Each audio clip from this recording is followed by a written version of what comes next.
Assalamualaikum warahmatullahi wabarakatuh. Halo, ketemu lagi dengan saya Lia Rahma, NPM 212151034 dari jurusan Pendidikan Matematika Fakultas Keguruan dan Ilmu Pendidikan Universitas Siliwangi. Video ini dibuat untuk memenuhi salah satu tugas teori bilangan, filsafat, dan sejarah matematika dengan dosen pengampu Bapak Dedi Nurjamil, Doktorandes Magister Pendidikan. Di video kali ini saya akan menjelaskan tentang hakikat belajar dan pembelajaran matematika. Yang pertama ada definisi belajar dan pembelajaran matematika. Definisi belajar menurut Slameto tahun 2010. Belajar pada hakikatnya adalah suatu proses usaha yang dilakukan seseorang untuk memperoleh perubahan tingkah laku yang baru secara keseluruhan sebagai hasil pengalamannya sendiri dalam interaksinya dengan lingkungan. Lalu ada definisi belajar menurut Sujana tahun 2010.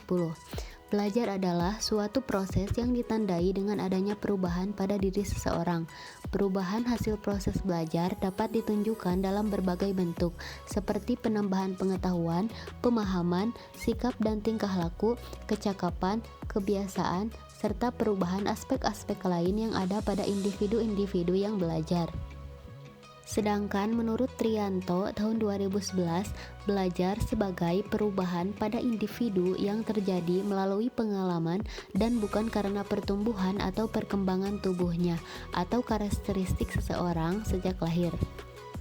Selanjutnya ada definisi pembelajaran.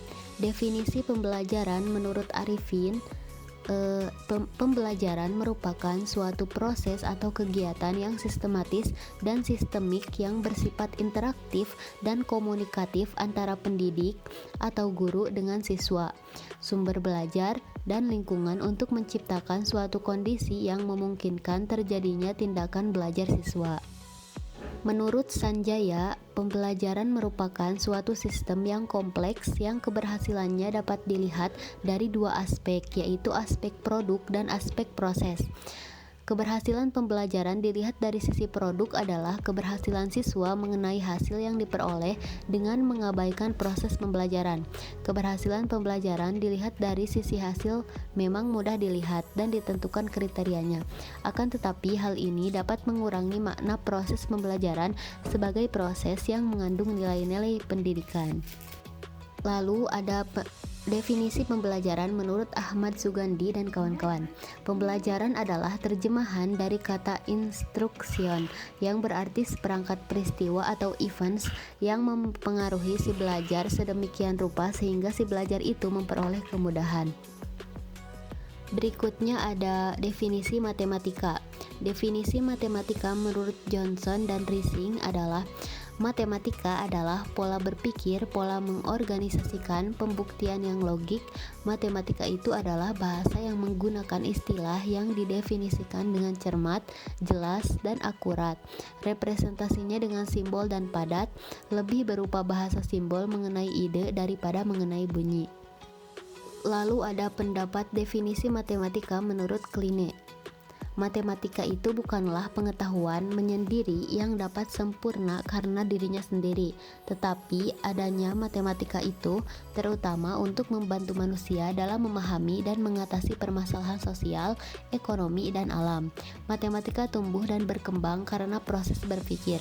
Oleh karena itu, logika adalah dasar untuk terbentuknya matematika.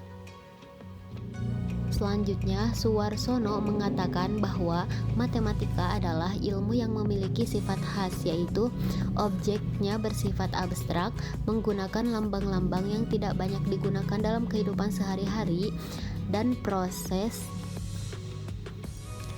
berpikir yang dibatasi oleh aturan-aturan yang ketat. Nah, dari beberapa pendapat di atas, melalui analisis sintesis, maka dapat disimpulkan bahwa belajar matematika adalah belajar tentang rangkaian-rangkaian pengertian atau konsep dan rangkaian pertanyaan-pertanyaan atau sifat, teorema, dalil, prinsip, Untuk mengungkapkan tentang pengertian dan pernyataan diciptakan lambang-lambang, nama-nama, istilah, dan perjanjian-perjanjian atau fakta. Nah, konsep yaitu pengertian abstrak yang memungkinkan seseorang dapat membedakan suatu objek dengan objek yang lainnya.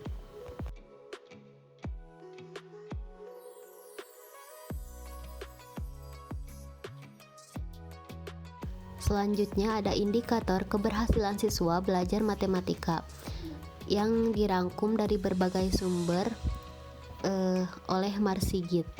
Yang pertama adalah sikap positif terhadap matematika. Yang kedua, mengembangkan kreativitas dan seni mengerjakan matematika. Yang ketiga, mengembangkan kemampuan berpikir logis. Yang keempat, mengembangkan proses atau prosedur matematika. Yang kelima, melakukan percobaan-percobaan matematika. Yang keenam, memahami pentingnya bilangan dan penerapannya. Yang ketujuh, memahami pentingnya geometri dan penerapannya. Yang kedelapan, menemukan pola-pola matematika. 9. Menemukan hubungan-hubungan matematika. 10. Mempunyai keterampilan memecahkan masalah matematika. 11. Memahami konsep-konsep atau pengertian matematika. 12. Mempunyai kepekaan terhadap persoalan matematika di luar kelas.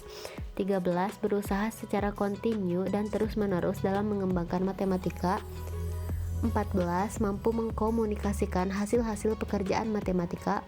15. Mampu mengembangkan dirinya sebagai seorang peneliti untuk meneliti matematika.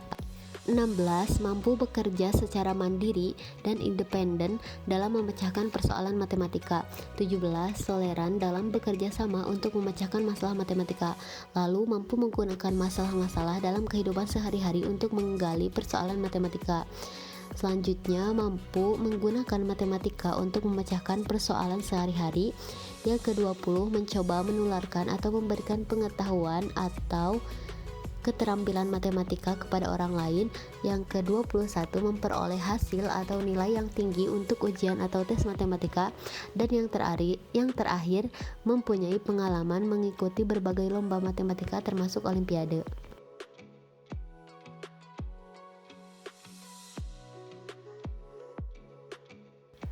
Selanjutnya ada karakteristik pembelajaran matematika.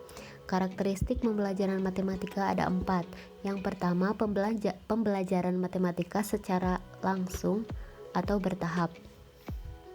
Nah, materi pembelajaran diajarkan secara berjenjang atau bertaraf, yaitu dari hal konkret ke abstrak, hal yang sederhana ke kompleks, atau konsep mudah ke konsep yang lebih sukar. Yang kedua, pembelajaran matematika mengikuti metode spiral. Nah, setiap mempelajari konsep baru perlu memperhatikan konsep atau bahan yang telah dipelajari sebelumnya. Bahan yang baru selalu dikaitkan dengan bahan yang telah dipelajari. Yang ketiga, pembelajaran matematika menekankan pola pikir deduktif. Matematika adalah deduktif. Matematika tersusun secara deduktif aksiomatik. Namun, harus dapat dipilihkan pendekatan yang cocok dengan kondisi siswa. Dalam pembelajaran belum sepenuhnya menggunakan pendekatan, tetapi masih campur dengan deduktif. Lalu yang terakhir, pembelajaran matematika mengganti kebenaran konsistensi. Kebenaran dalam matematika pada dasarnya merupakan kebenaran konsistensi, tidak bertentangan antara kebenaran suatu konsep dengan yang lainnya. Suatu pernyataan dianggap benar bila didasarkan atas pernyataan-pernyataan yang terdahulu yang telah diterima kebenarannya.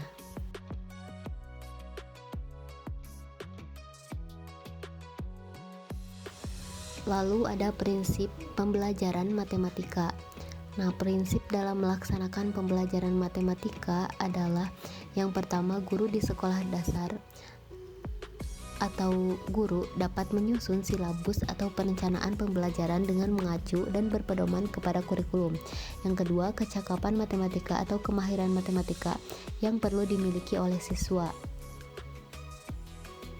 Yang ketiga, kompetensi dasar yang tertuang dalam standar kompetensi dalam kurikulum merupakan kemampuan minimal yang dapat dikembangkan oleh sekolah. Yang keempat, beberapa hal perlu diperhatikan dalam melaksanakan kegiatan pembelajaran. Yang kelima, untuk mengetahui tingkat keberhasilan suatu pembelajaran, guru perlu melakukan penilaian. Yang keenam, guru dapat menggunakan teknologi komputer, alat peraga atau media lainnya untuk meningkatkan efisiensi pembelajaran.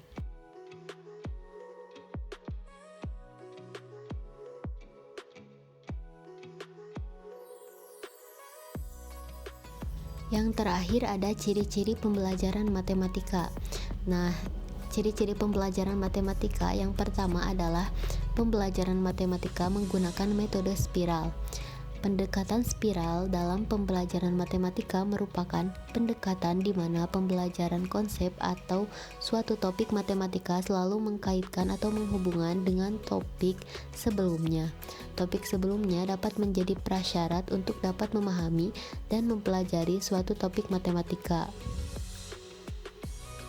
Topik baru yang dipelajari merupakan pendalaman dan perluasan dari topik sebelumnya. Lalu yang kedua, pembelajaran matematika bertahap. Nah, materi pembelajaran matematika diajarkan secara bertahap, yaitu dimulai dari konsep-konsep yang sederhana menuju konsep yang lebih sulit.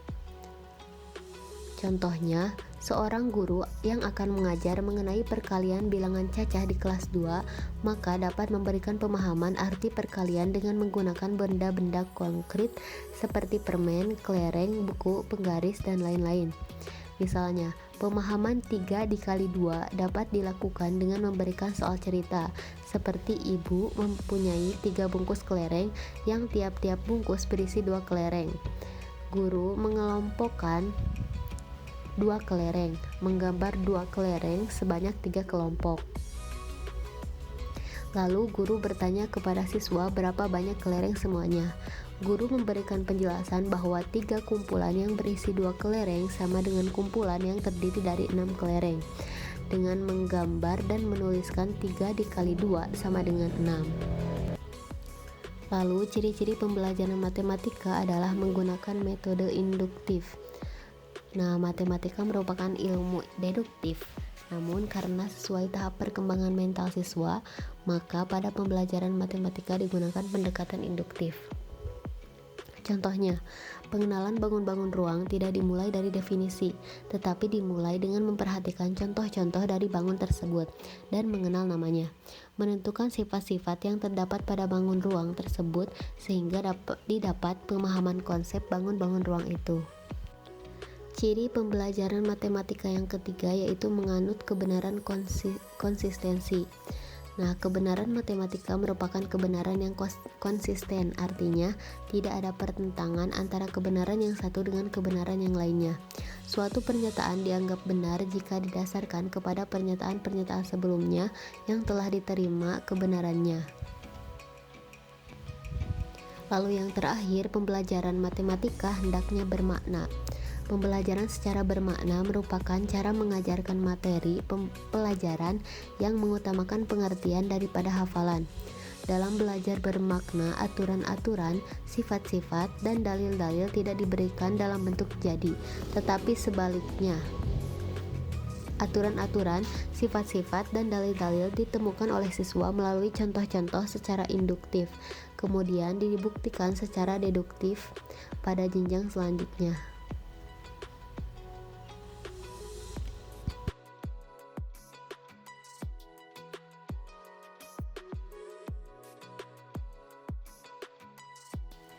Sekian yang dapat saya sampaikan. Terima kasih. Wassalamualaikum warahmatullahi wabarakatuh.